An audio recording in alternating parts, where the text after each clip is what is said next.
Banyak banget. Kembali lagi Cahaya Hati Indonesia Ramadan, Masya Allah semangatnya nih ya. Karena sesaat lagi kita menjelang berbuka puasa dan banyak ilmu yang akan kita dapatkan, Masya Allah ya. Dan Alhamdulillahirrahmanirrahim kita sudah bersama dengan guru kita yang dimuliakan oleh Allah Subhanahu Wa Taala, Al Ustadz Bendri Jaisur Rahman. Assalamualaikum guru. Waalaikumsalam warahmatullahi wabarakatuh. Aduh, nih kita batiknya bagus banget. si guru juga bagus banget nih. Ini kita akan dapat ilmu nih Masya Allah ya. Terutama kita yang saat ini bersama keluarga di rumah. Ternyata bersama-sama keluarga kita bisa mengejar malam Lailatul Masya Qadar. Allah, betul. Baik, silakan guru. Baik, bismillahirrahmanirrahim. Assalamualaikum warahmatullahi wabarakatuh. Alhamdulillah, assalatu wassalam ala rasulillah wa ala alihi wa sahbihi wa mawala wa ba'd. Pemirsa Cahaya Hati Indonesia dimanapun Anda berada, Alhamdulillah sore ini di hari ke-20, malam ini insya Allah malam ke-21. Dan tentu ini momen yang spesial bahwa ternyata bulan Ramadan ini sudah berlalu sekitar 20 hari dan tentu kita mengukur apakah kita layak masuk putaran final untuk mendapatkan salah satu bonus yang akan membuat hidup kita menjadi lebih berkah, lebih bahagia, yaitu Lailatul Qadar. Masya Allah. Berbicara tentang Lailatul Qadar, kita juga mengingatkan bahwa jangan memandang ini sebagai hal yang biasa saja. Namun inilah bulan yang sejatinya menjadi salah satu pintu awal kita untuk mengokohkan keluarga kita. Bahwa kita punya satu cita-cita, punya satu visi, punya satu keinginan. Bahwa seseorang diminta oleh Allah, ya ayyuhalladzina amanu qu anfusakum wa ahlikum naro. Hai orang beriman, jaga dirimu dan keluargamu dari api neraka. Jadi jangan soleh sendirian. Jangan pengen dapat Lailatul Qadar sendirian. Lupa bahwa ada keluarga yang harus dibawa. Bagaimana bisa kita nanti di surga ternyata masuk surga sendirian, ternyata anak dan bini atau anak dan pasangan enggak kebawa. Kalau enggak kebawanya karena kita mungkin sudah mengajaknya, mengingatnya. Sebagaimana Nabi Nuh alaihissalam enggak pernah bosan. Kepada anaknya, inni dautu qaumi laila wa nahara falam yazidhum du'ai illa firara. Aku mengajak anak, istri, semua kaumnya malam dan siang. Tapi enggak mau juga. Allah tetap memujinya karena usahanya yang tak pernah putus. Tapi yang jadi masalah kalau cuek.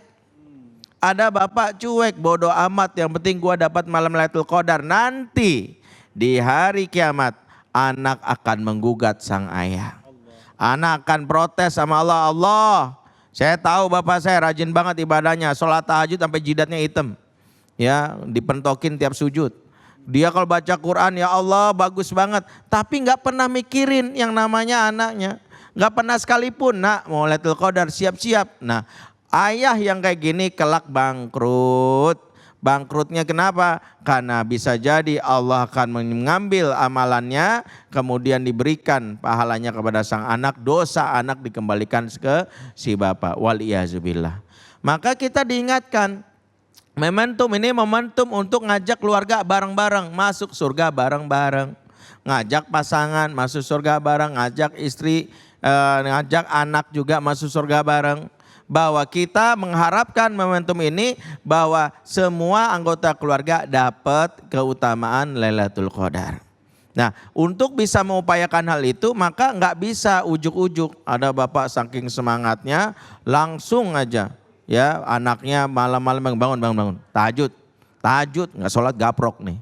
Yang kayak gini bukan membuat anak malah mendapatkan yang namanya indahnya Islam, justru anak makin ilfil kalau istilah anak muda zaman now. Makin males, ya elah model bapak kayak gini.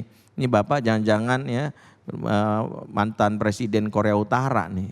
Ya, kayak Kim Jong Un nih stres nih ketemu bapak. Apa-apa ngomel mulu. Bukan seperti itu. Yang diharapkan dari seseorang dalam hal ini sebagai seorang ya bagaimana bersikap kepada keluarganya, yaitu mengupayakan keluarganya menyadari bahwa ini momen terbaik. Mengumpulkan bekal sebanyak-banyaknya. Apa yang kita lakukan? Yang pertama, pentingnya sejak jauh-jauh hari, bahkan kalau bisa sebelum bulan Ramadan, kita itu sudah sosialisasi dulu. Kalau perlu ada yang namanya family meeting. Family meeting, ketemuan, liqa usroh, ketemuan anggota keluarga. Maaf, kita ngurus keluarga nih kadang-kadang masih main-main aja. Padahal rumah tangga itu serius. Yang bercanda namanya ular tangga gitu. Kalau ular tangga main-main, kalau rumah tangga serius. Kadang ada orang ngurus bisnisnya serius. Punya modal investasi 7 triliun, dikumpulin semua anak buah kepala divisi sini. Ya, gimana laporannya? Gimana laporannya? Mantap. Mungkin anak buah protes, ya Allah bos, rapat mulu.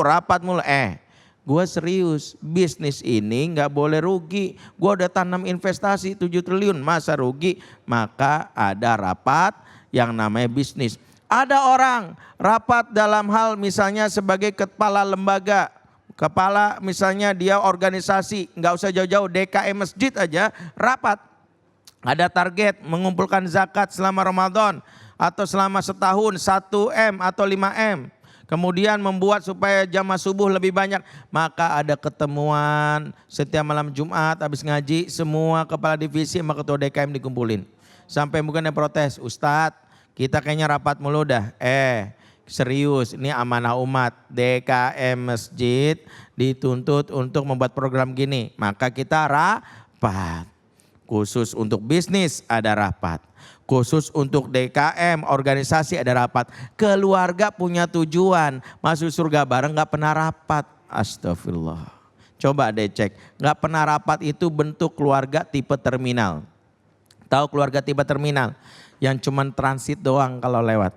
Orang tuh kalau di terminal ciri khasnya ngomongnya basa-basi. Udah makan loh? Kalau di terminal ya, mau kemana dek? Mau Kampung Rambutan. Situ mau kemana?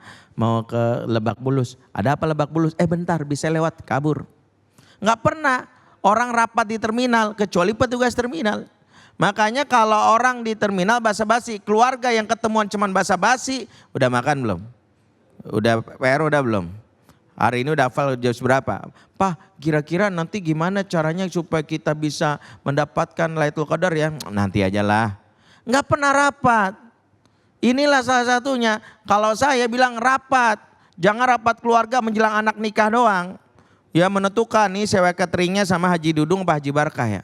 Sound systemnya masih apa ya? Mau sewa JCC apa Gedung Karang Taruna. Giliran mau nikah baru rapat. Tapi untuk menentukan program masuk surga sekeluarga nggak pernah rapat. Maka kata kuncinya, kalau ingin membawa keluarga untuk bisa meraih keutamaan Lailatul Qadar, salah satunya ngumpul rapat bareng. Ceritain.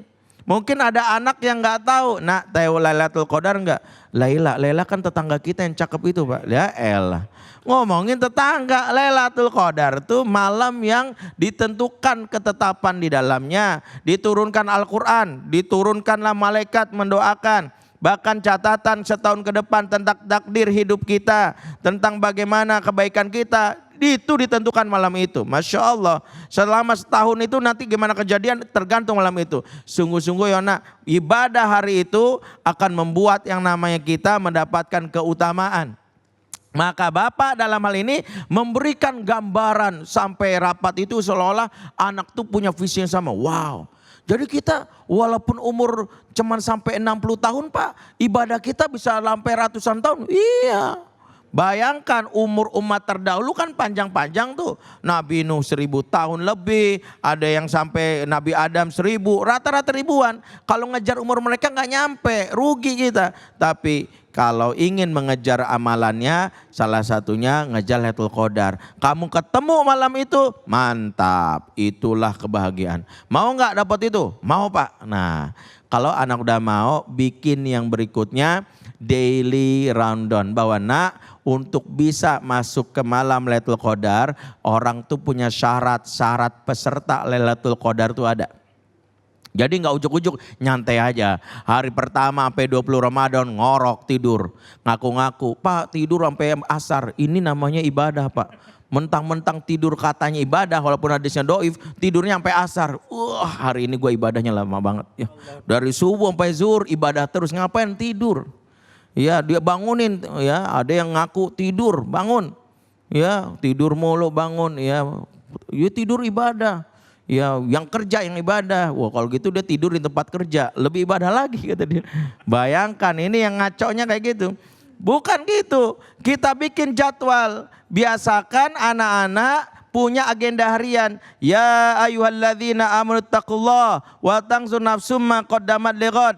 Hai orang-orang beriman, bertakwalah kepada Allah dan perhatikanlah kalian hendak melakukan apa besok. Maka anak-anak lagi di rumah, ada masa pandemi, lebih banyak sama bapaknya, sama emaknya, tanya, nak besok agendanya apa? Kalau nggak punya agenda, ini bahaya, apalagi anak-anak muda. Tahu libur, loh kalau libur cuma 5 yang dikerjain. Nih perhatiin buat bapak dan ibu.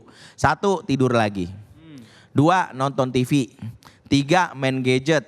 4, kalau di luar bulan Ramadan pengen makan terus. 5, ngisengin orang. Kebiasaan iseng ngeprank biasa karena nggak punya agenda. Maka muncullah ngeprank, ngerjain waria, ngerjain donasi sampah. Kenapa begitu?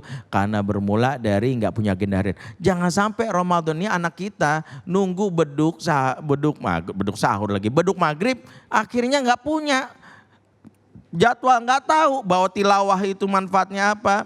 Itulah pentingnya keluarga tempelin tuh amalan harian keluarga. 1, misalnya mulai dari pagi-pagi sholat sunnah qobliyah subuh. 2, zikir pagi petang, zikir al-ma'thurat, ada di Play Store, silakan cari. Yang ketiga misal sholat duha, 4 sodakoh minimal sekian. 5 misalnya sholat qobliyah zuhur 4 rakaat. Sampai yang rawatibnya ditulis, bahkan berwudu termasuk yang kita jaga. Quran targetkan 1 hari itu namanya misalnya 1 juz. Kebayang nggak kalau dari hari pertama sampai hari kedua, hari ketiga sampai hari ke-20 anak punya gairah dalam urusan yang nama ibadah, maka malam Lailatul Qadar itu nggak sulit-sulit amat kita raih karena orang diberikan energi sejak awal dan dia siap memasuki babak putaran final. Ingat, putaran final yang bisa masuki Lailatul Qadar orang-orang yang sudah punya persiapan dari hari pertama sampai hari 20.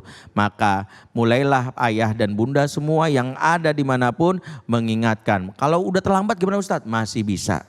Mumpung diingetin lagi, rapat lagi, jelaskan keutamaannya, bikin programnya, bikin agendanya. Insya Allah sekeluarga masuk surga bareng-bareng, itu nikmat. Insya Allah, amin. Amin ya rabbal alamin. Terima kasih guruku, Masya Allah ya.